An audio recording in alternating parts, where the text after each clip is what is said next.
Wednesday, December 1st, 2011. It's just an email. It won't hurt me. They're just words on a computer.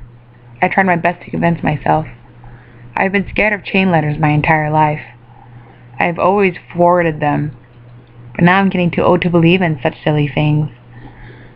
I moved my cursor to delete, but no. I couldn't delete it. I couldn't keep it in my inbox either. I started having a terrible anxiety attack.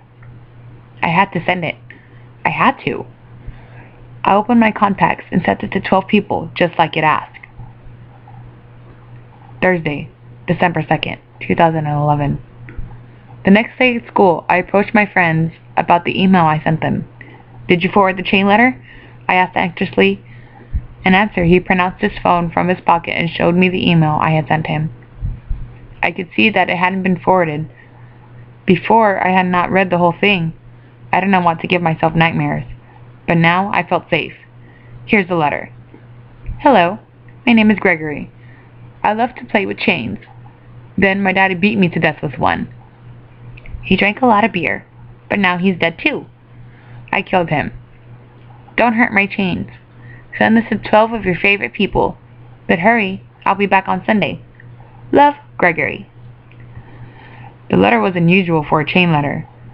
It wasn't particularly descriptive. It didn't feel as threatening as some of the other chain mail I've gotten before. But it scared me because my name is Gregory, and my dad died when I was younger. I was very worried for my friend. What if he died? What had I done? I didn't personally know all the people I sent the message to. I didn't care. I warned them all anyway.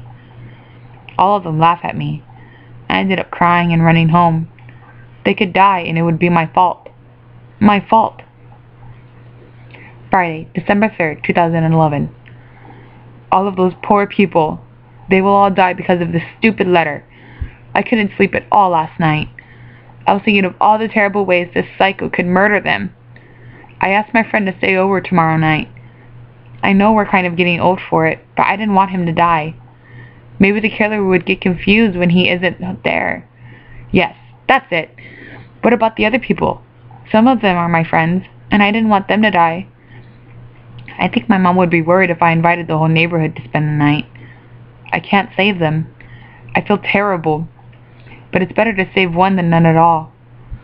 Saturday, December 4th, 2011.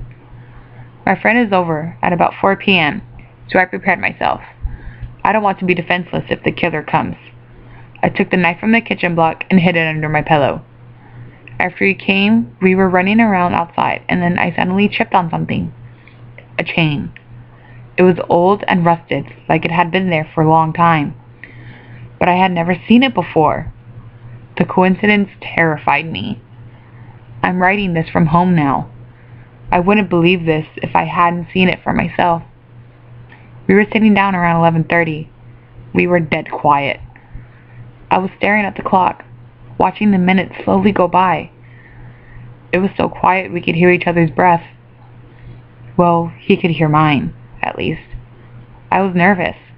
We just sat there, consumed by the silence and darkness.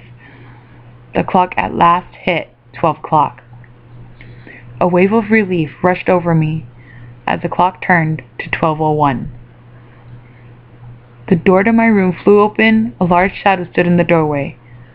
A large man grabbed me and chained me to the chair in the corner of the room. What happened next, I remember in vivid detail. I watched as he pinned my friend to the ground. He ripped open his gut and pulled out the entrails. He cut off all his limbs and finally his head. He used a knife to bore a hole through my friend's torso, and the man fed a length of chain through it. The chain was then locked together with a padlock, and I watched as he casually exited the room with the torso, returning empty-handed. He picked me up and placed me in the back of his truck. Tied to the end of the truck was the chained torso. The man then drove around our town, mutilating, murdering, and chaining the torsos of 11 other people I had sent the letter to. I was forced to watch all of it, driving along the bodies looked like a chain of fucked up wedding bells. After he was done, he put the knife in my hands and left without the truck. I drove back home. The police were there. My mother had called them. Now they say they're going to ask me a few questions. But no, I think they arrested me. Why? I didn't do anything in this. I couldn't do anything to save any of them. What? The writing trails off as a line. Wednesday, December 28th, 2011.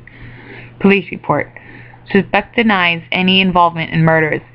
Forensic evidence and eyewitness accounts provide strong evidence that he is guilty of all 12 murders. The murders were committed in the early hours of December 5th. The suspect's mother has given us his journal to prove his mental instability. Looking into the journal reveals his belief that he was chained up while the murders were committed. Eyewitnesses saw no such thing and no chains were ever found. A mental evaluation will follow the hearing.